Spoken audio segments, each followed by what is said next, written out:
I'm Deborah Johnson with Art Connections Gallery. We're coming to you with an interview with our July featured artist, Enid Wood and Jill Robinson. And behind the camera, behind the scenes, is our photographer, David Johnson, who's helping us out with this today because he knows how all this technology stuff works, and we don't.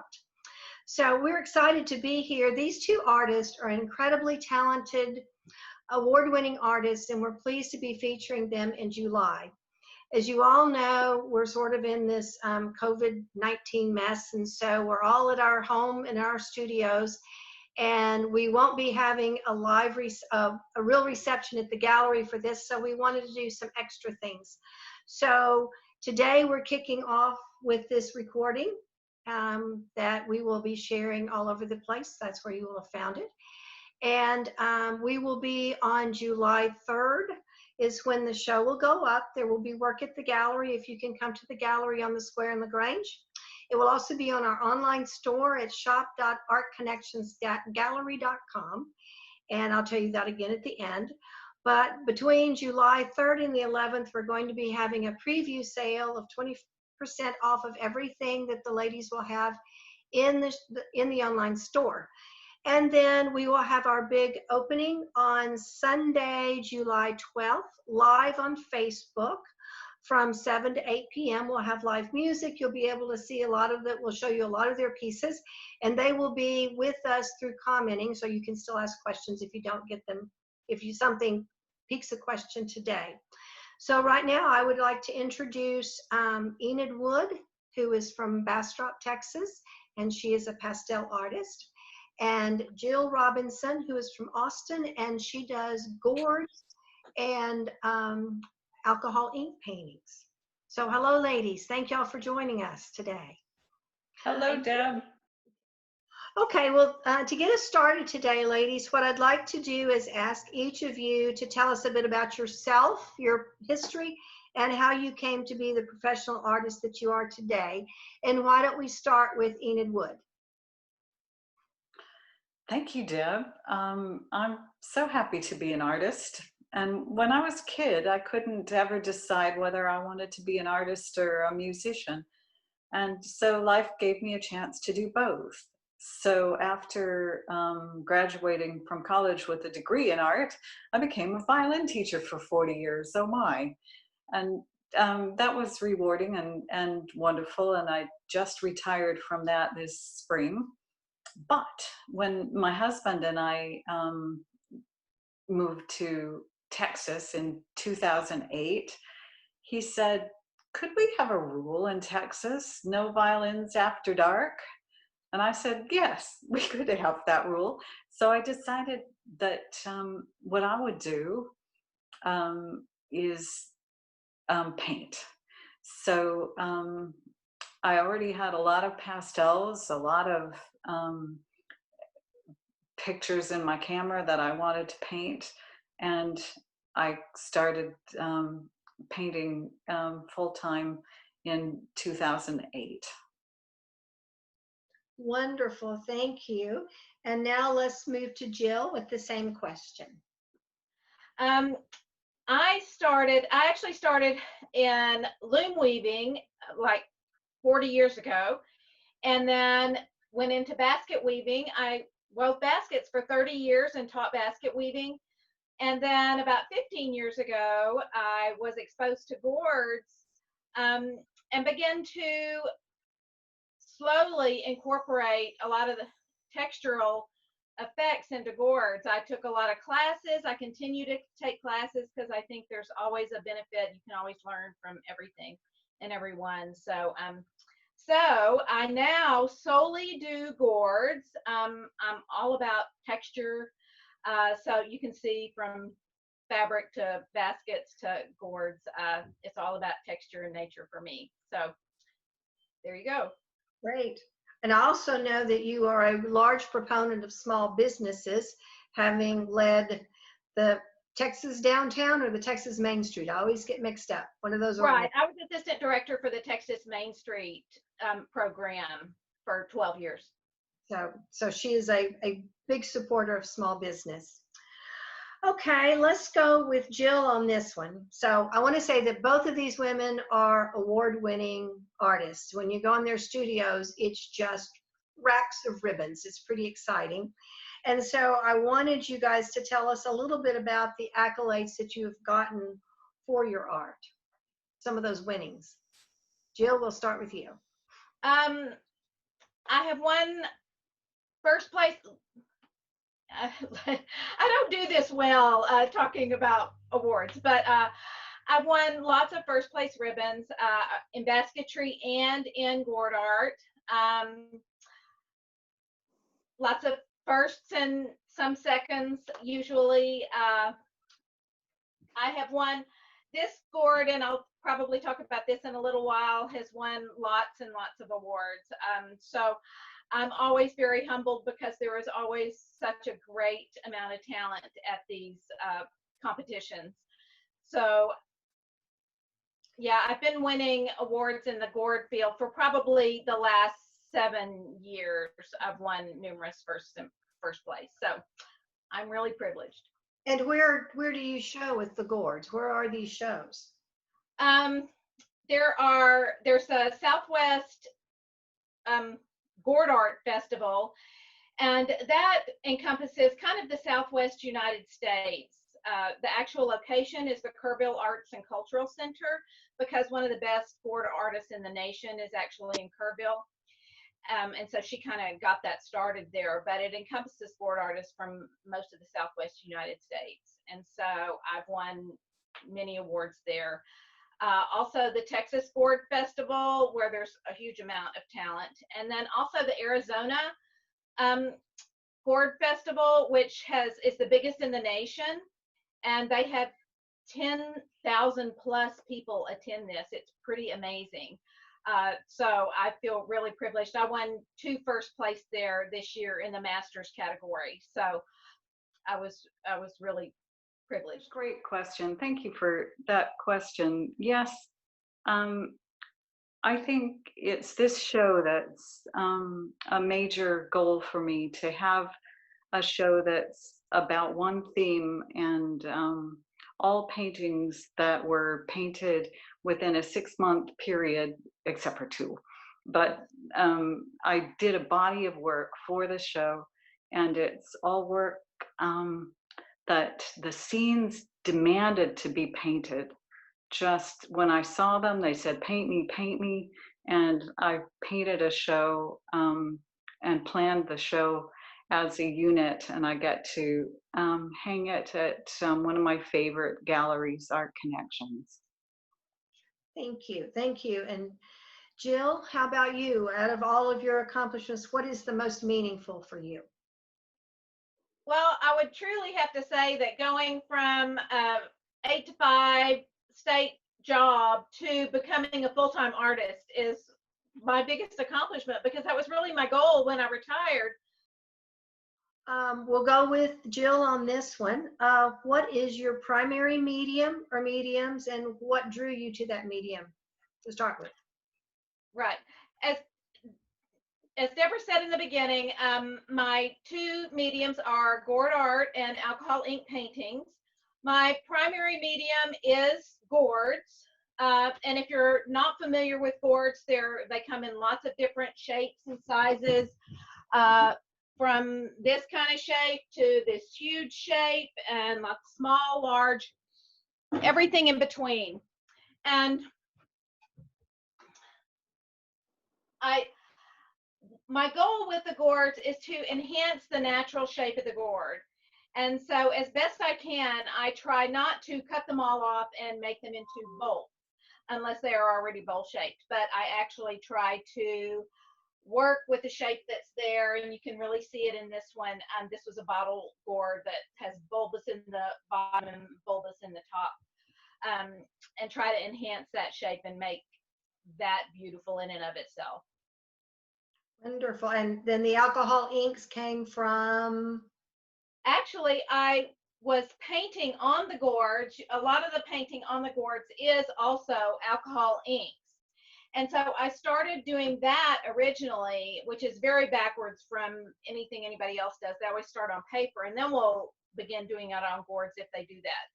But I started on gourds, and I did that for years. And so I transitioned to paper somewhere along the way, maybe 4 or 5 years ago, and began thinking, wow, I should also do this because I just love the whole medium of alcohol ink. Wonderful. Enid, tell us about how you ended up being a pastelist. My mother grew up in Santa Fe, and we would go as a family to the fiesta each year in Santa Fe. And the night we arrived, we would walk around the plaza in Santa Fe, and there'd be artists around the plaza, easels ringing the plaza, artists behind them, and they'd be painting portraits of the passersby in pastel. And if there weren't any passersby, they would paint movie stars. And I just thought it was magic to see the person there and then see the person appear from a piece of paper. And the pastels were like crayons, only they could do more. And I fell in love with pastels from the age of 4. I got my first set of pastels for my 13th birthday. And I was lucky enough to go to a college in the 70s that actually taught pastel. And then when I started violin teaching, there was no time to do anything except violin. But when we moved to Pittsburgh, I decided to make space in my life for painting. And I bought a pastel painting to go over the fireplace to cover a really ugly nail. And as they were packing up that pastel painting, the gallery owner said, "Did you know that Judy Mattei, who painted this painting, teaches pastel?" And I didn't know, and I signed up for her classes and fell in love with pastel once again. Wonderful. And it's an exciting medium. I love pastel. I love the look of it, the clarity of the colors. So I'm glad you picked that medium way back when you were 4. I saw this glacier when I was in Patagonia, hiking in Glacier National Park, and this glacier said, "Paint me, paint me." It was so strong, and there were so many forces, huge forces pulling it in so many directions, but yet it could be strong and beautiful. And I thought that was a metaphor for our lives today. And so I thought that for a July show, a show about ice would be quite good. So I decided on the spot in front of this glacier what the subject of my show would be.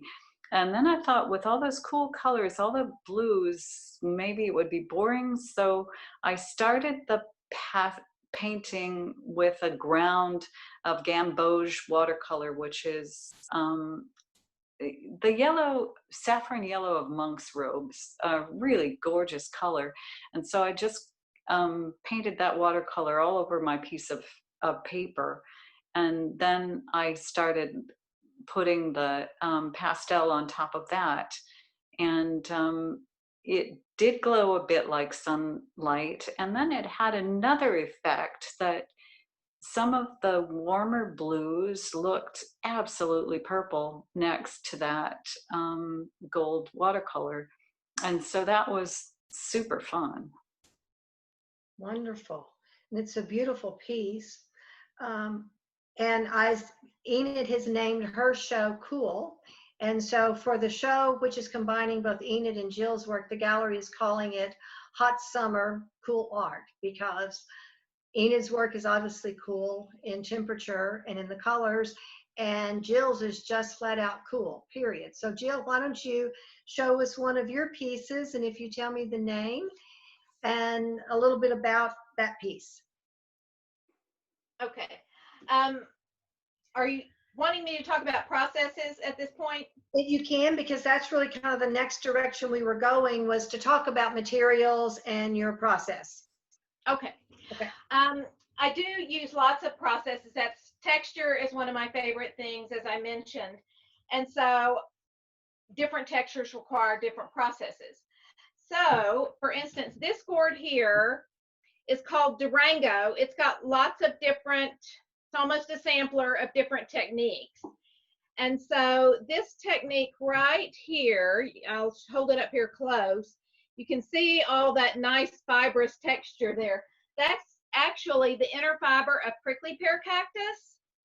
And so I process that. I go out and gather dead prickly pear and with gloves and tongs and a prayer, and I cut it with a long knife and bring the dead pieces home and soak them and peel them. There's lots of layers in one pad of prickly pear.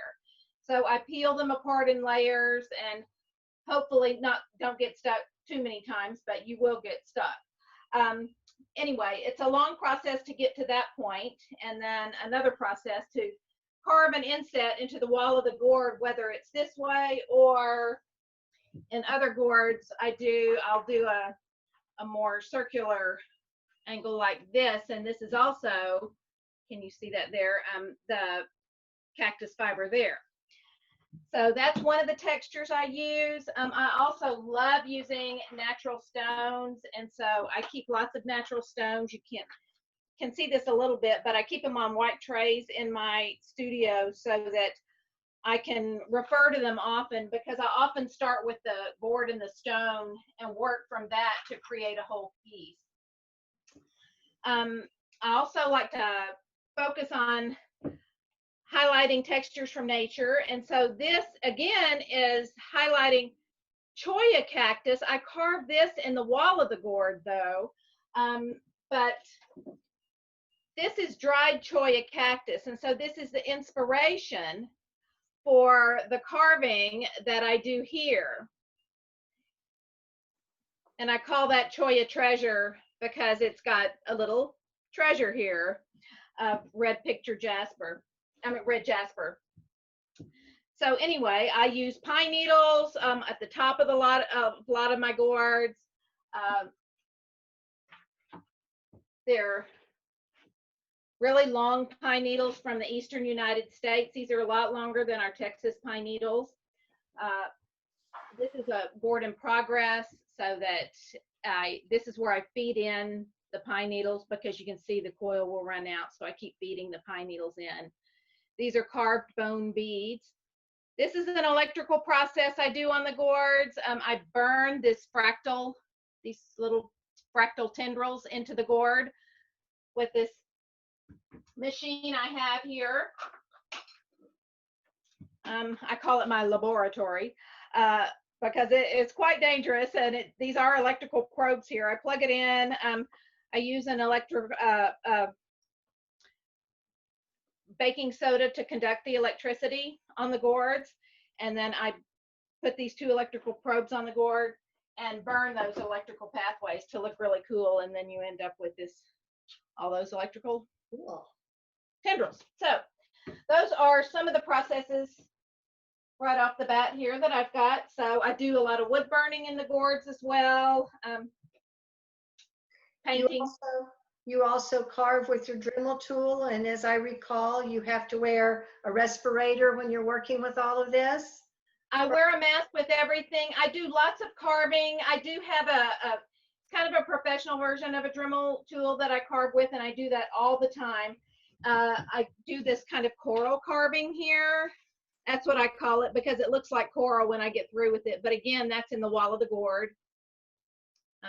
I do this. This is a wave I carve into the wall of the gourd, and then I paint it with a metal patina, metal reactive patina. It's a two-coat process with metal, and then a patina on top to react with the metal in the paint. So carving and again painting. Great. Do you have a gourd that has not been touched yet that you can grab that's close by so people can see what the raw material is that you're starting with? I do. I actually should have had this out. This is what a gourd looks like when you start, or what, I mean, there are lots of different shapes. This is just one, but I actually have this one. I'll show you, because I had already cut it open, and then this is what's inside.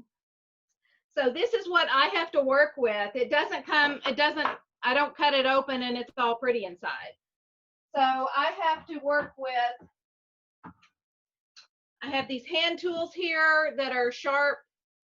I scrub them like that. And I also have these tools that I chuck into my drill and I carve out as well. So it's a process in and of itself, even to get a smooth inside. Once I finally get it to this point, a smooth inside to the wall of the gourd. And then I paint it like 3 or 4 times on the inside of the gourd, because if you stir up the dust on the inside of the gourd, it can be toxic. So you have to coat the inside well before you ever start to have fun. But that's kind of the process. But yeah, this is what it starts out originally. And actually it even starts out with a fungus on the outside of it from sitting out in the field so long, because they have to sit out there to dry.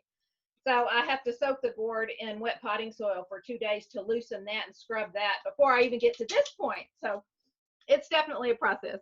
A lot of hard work to get to those beautiful gourds. Enid, my husband has always made the comment of when somebody says, what's pastel? And he says, well, it's chalk, only it costs a lot more, since he's the one that's bought my sets before. So can you explain to us what pastels are and all the different forms of pastel, and what is your process of using them? Okay, yeah, I can. I'm going to try to lift the camera because I'm sitting in my studio and pointed at my pastels. And pastels are pure pigment. They're pressed into the form of sticks with just enough binder to hold them together. The most common binder is gum tragacanth. And it makes for a really, really beautiful, intense color. The harder pastels have more binder, and the softer pastels have almost no binder. So I start out with a sanded paper.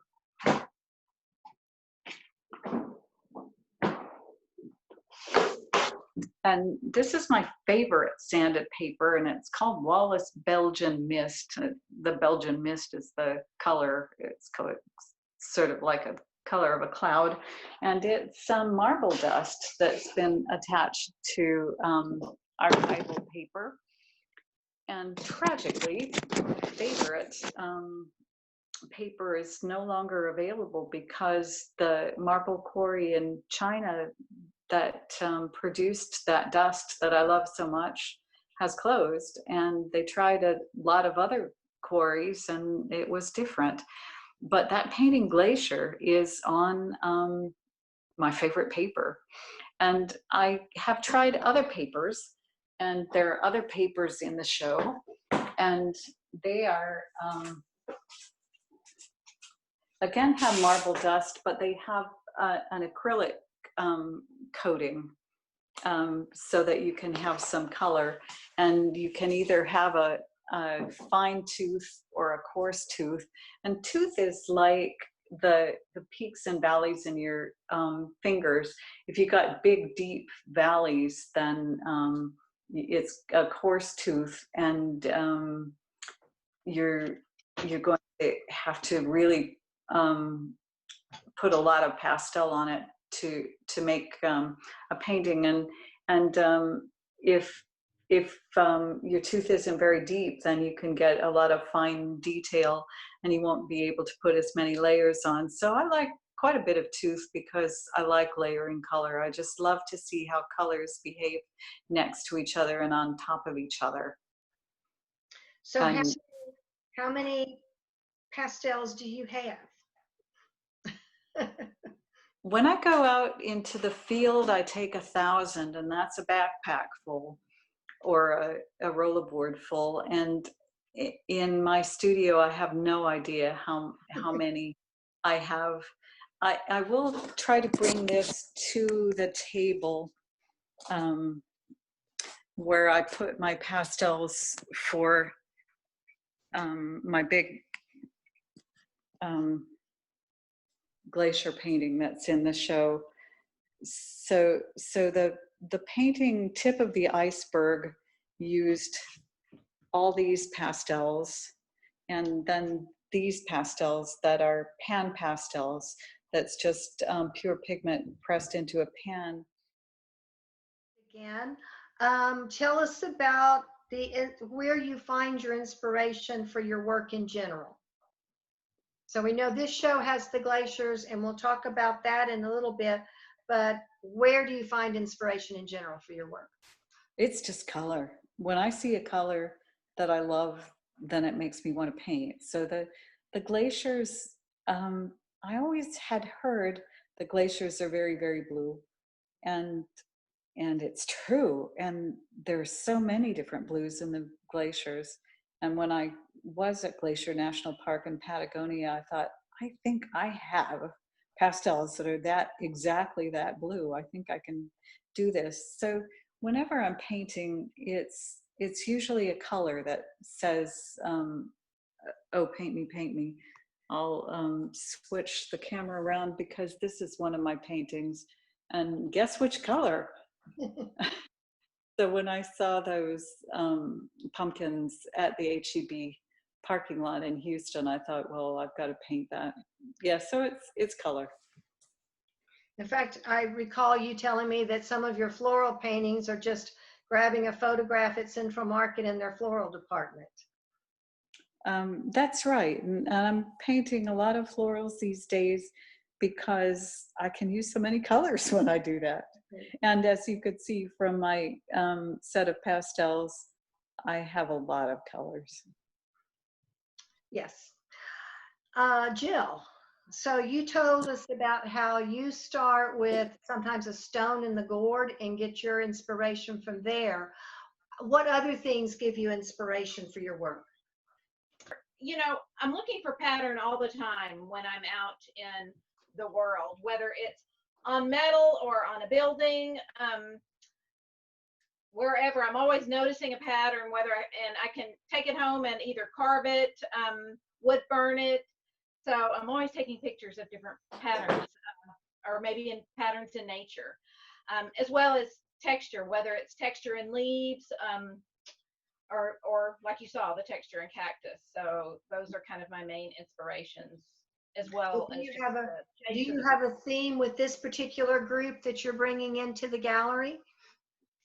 The gourds, well, the alcohol inks in general are inspired by nature for me, most always. You can see trees, birch trees. I've got other trees, I've got other flowers, so it's most always nature. It's not a specific theme. Mm-hmm. And with the gourds, again, it's not the kind of theme that you're going for. It's more textural, always enhancing the textures. Beautiful. And colors. And they're done beautifully. They're always exciting to see. I can't wait to have them delivered to the gallery this week. So for our final question, and I wish that the audience could ask us questions, but you can ask us on Sunday, the 12th at our live event. But I would like to ask you ladies, we're in the middle of this pandemic that we was hoping it was dying down, and it's not. And how has living these last few months in a really different world affected your artistic endeavor? And we'll start with Jill. You know, I've been in a couple of different Zoom interaction meetings, or I've just read people's comments about that same question. And it's all over the map. And for me, it's been so inspiring, and it's almost embarrassing to say that, but I think just the freedom of time lends itself to creativity for me, and I would imagine for any artist. But just having the time and some lessened commitments in the general world gives your whole mind and body space to work and create, and so that's how it's been for me. I've just been a machine. Yeah, it's a roller coaster for me. I just can't stop right now. So it's good. Well, that's a positive, because you may not be able to stop to do anything else for a while. So Right. since you're in Austin, so Right. No kidding. thank you. Enid, how about you? How has this pandemic ridden in your life with your art? Jill, I agree. It's given me time and space, and I've spent the time in my studio. And because I've got more time in my studio, I feel like I've got time to take risks and time to try things that might not work.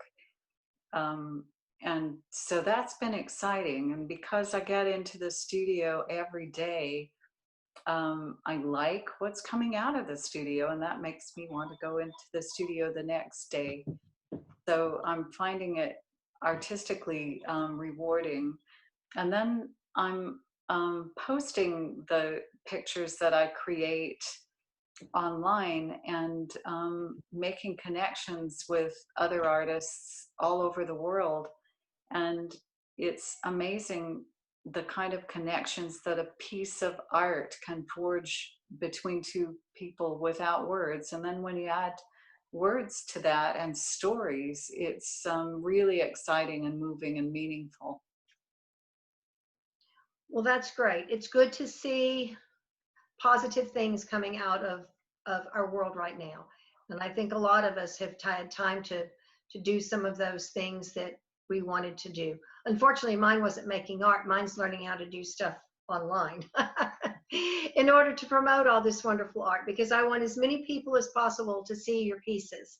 So for any of you who are watching this video, I do want to remind you that starting July 3rd, you will be able to see the new body of work both on our online store at shop.artconnectionsgallery.com, as well as at the gallery, which is located at 123 North Main Street on the Square in LaGrange, Texas.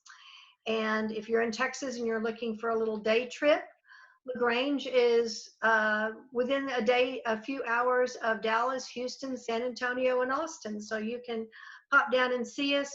We sanitize multiple times during the day. You'll wear your mask. We'll wear our mask. We social distance. So it's a safe little outing to come and do. We will have the pre-opening sale from July 3rd to the 11th, where all of Jill's and Enid's work will be priced at 20% off. And then we'll have our opening reception again on Sunday, July 12th from 7 to 8 p.m. on Facebook Live. So you would just go to our Facebook page, which is Art Connections Gallery, all strung together, and just wait. And at 7 o'clock or maybe 7:01 promptly, we will start the live event. And at that point, we will be showing you specific things from the collection that will be for sale, and with free shipping during the time that we're doing the show. But it can always be found on our online store or in the gallery. So if you see something you love by either one of these ladies, I suggest you go to the online store and buy it now, because it may be gone by July 12th. We're certainly hoping that. It would be wonderful to sell out to the walls in a show that's virtual. So anyway, it's been so exciting to hear your stories, ladies. Is there anything else either one of you would like to add before we conclude? Yes, I'd like to thank Deb and David Johnson for making this connection and supporting Art Connections, which supports artists and art lovers throughout Texas. And thanks to these videos, it'll support art lovers far beyond Texas. Great. Ditto. And shop local. Absolutely. And I would like to thank both Enid and Jill for joining us. And I would like to thank David Johnson. And I do want to say that not only is he our technical guru and editor for this video, but David also has some wonderful photography on the online store. So be sure and check that out. So we hope to be seeing you all again at the gallery or on the store or on Facebook Live. Thanks, and have a very safe and blessed day.